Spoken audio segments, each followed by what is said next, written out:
Thanks very much for staying with us. Time now for Eye on Africa with me, Georgia Calvin-Smith. Tonight, terror, disappointment, uncertainty. Sudanese, faced with deadly clashes between rival armed forces, flee their homes and face the failure of another attempted ceasefire. Medical services are pushed to the brink and food supplies run low in the capital. Also, conflicts raged in Somaliland since February, when the most powerful clan in the region wanted to form an autonomous state, and its militia began clashes with the army over the bid. And TikTok's under attack in Senegal, sued by tech firms over the way the Chinese social media platforms collect and stores sensitive information, particularly that of minors. The challenge comes even as the platform goes from strength to strength in the country, particularly amongst kids. But first, hundreds of civilians have been killed since intense fighting first broke out in Sudan on Saturday. On Wednesday evening, the army and the rival paramilitary rapid support forces that it's battling tried and failed to implement another 24-hour truce in Khartoum, a day after a previous attempt also crumbled. Shooting and explosions could still be heard after the 6 p.m. cutoff. There's fighting in several parts of the country, but in Khartoum, Sudanese diplomats, aid workers, many have been trapped by the violence, whilst others have taken their chances and tried to flee. Laurent Berstecker has more. After 5 days of fighting, thick plumes of smoke still billowed over the battle-scarred Sudanese capital. In its nearly deserted streets, a few smoldering vehicle carcasses and scurrying silhouettes as thousands of civilians began to flee the city. Many others remained barricaded in their homes without electricity or water, their food supplies getting dangerously low. We have been inside for the past 4 days. Today we were starting to run out of some essentials, so he had to go restock. And it's not particularly a great situation because you can hear your brother walking outside the house and you can hear the clashing noise. And you're just like, you're wondering if he's going to come back. Was it worth it? Tuesday's ceasefire announcement had raised hopes of a lull in the fighting, but it soon became clear neither side would abide by the agreement. On Wednesday, FSR fighters patrolled the streets in armored vehicles, while government fighter jets roared overhead, bombing relentlessly.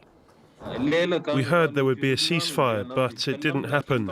On the contrary, fighting has intensified. Meanwhile, governments began to evacuate their nationals amid reports of attacks against foreigners, aid workers, and diplomats. There is ongoing fighting in Khartoum. It is creating a climate that is extremely dangerous for civilians and by definition for our staff, humanitarian staff, diplomatic staff. The fighting, which erupted Saturday, opposes the National Army, loyal to General Abdel Fattah al-Burhan, to the FSR paramilitary group, led by his former ally Mohamed Daglo. Military experts say the two sides appear evenly matched for now and warn the conflict is unlikely to end anytime soon. Well, heavy artillery and warplanes are being used in densely populated areas. Thousands need care after being caught in the crossfire, but Sudan's hospital system is on the brink of collapse. Supplies are also running low. One Khartoum resident, whose identity we're withholding, has told us about the disorientation that they feel as critical infrastructure in their hometown is destroyed around them. We have seen 5 days of conflict, and as of today, there are at least 39 hospitals that are again out of service in the 3 cities of the capital, Khartoum, out of 59 hospitals. Even those 20 hospitals that are working right now, they are operating in a very difficult situation with less access to essential items, electricity, water supply, and also less access to essential medical needs like fresh blood and medical stuff, and also ambulance services and theater and ICU and other kind of setup that are needed in this situation. And as I'm talking to you, there are more than 300 that were killed, and this is based on the reports from the Sudanese Doctor Syndicate and the Sudanese Central Committee. Both of them are active associations that are working in the medical field and reporting on the number of people who have been injured and also the number of hospitals that are being attacked. We all understand that it's not really in compliance with international standard to bomb or to attack hospitals. But I have seen hospitals like Ibn Sina receiving direct attack. I really can't say which party attacked Ibn Sina hospital, but I have seen both parties exchanging fires near the different hospitals, and that's why major hospitals have been evacuated. At this time, I would say our fellow citizens in Khartoum are really facing their situations. They are not having access to very essential medical services, and they're also trying to flee the city. I've seen members of families and others taking their own cars and leaving Khartoum and leaving everything behind. In few days, probably Khartoum will not be suitable for living. In other news, 8 Nigerian schoolgirls have escaped from kidnappers 2 weeks after they were abducted in northwestern Kaduna State. The students had been abducted as they were on their way to government secondary school in Kachia district on April the 3rd. State officials say the escapees walked for several days after getting away from their captors whilst they were being held in a thick forest. Hundreds of students have been kidnapped for ransom in the country's northwest and centre over the last couple of years. Gambia's former interior minister has been indicted by the Swiss Attorney General. Ousmane Sonko is accused of crimes against humanity committed under former leader Yahya Jammeh. Sonko denies having played a part in systemic violence committed by security forces against Jammeh's opponents.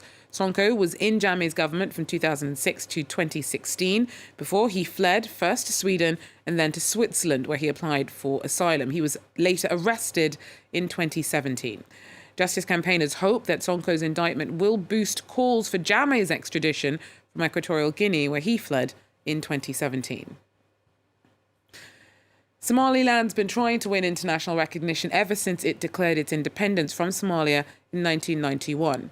Well, since February, conflict has raged around the town of Las Anod. The Dubalhante clan, the most powerful in the region, wants it to leave Somaliland, rejoin Somalia, and form a new autonomous state.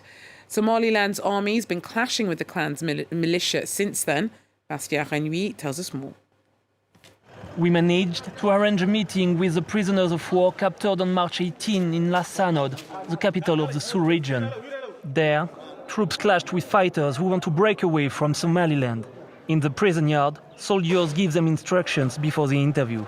The 8 men say they are being treated well, but surrounded by soldiers, they can't speak freely.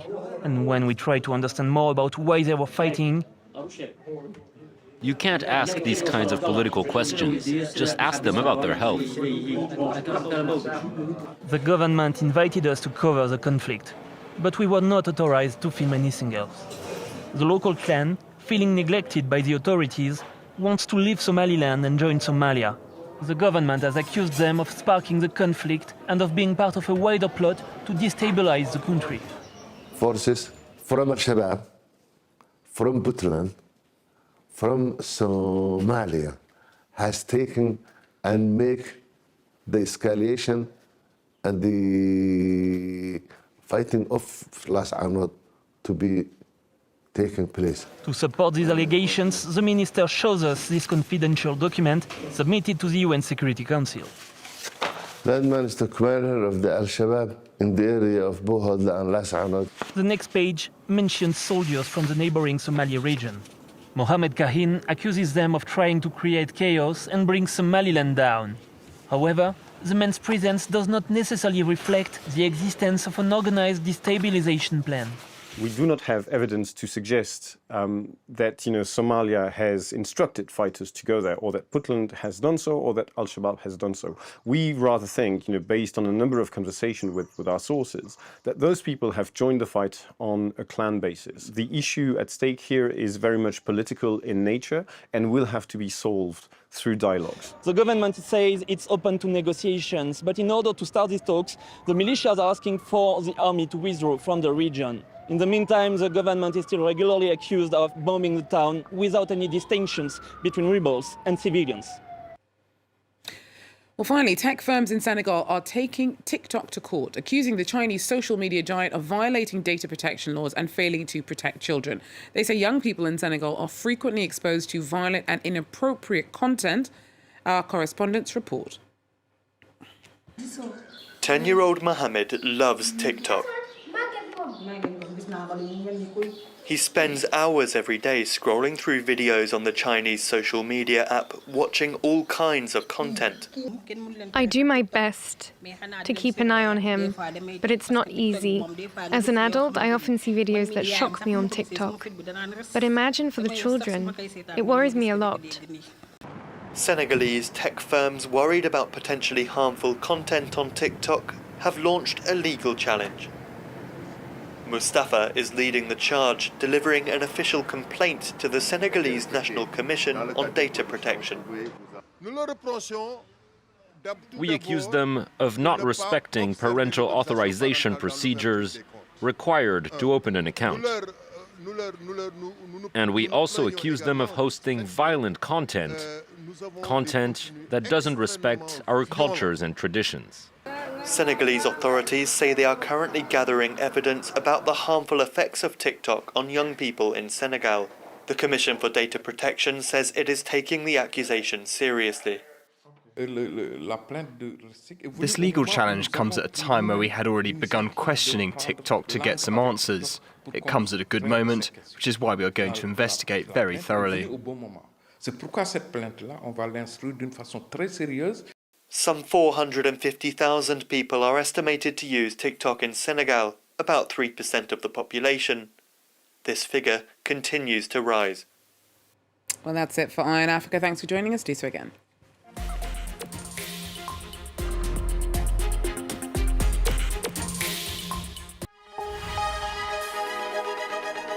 Want to know? Find out here. With France 24, learn to tell what's true from what's fake on social networks. Identify the false rumours in European news stories. Get reliable information about migration. Truth or fake, every day we bring you information that is verified and put into context. France 24 is news you can rely on every day across all platforms.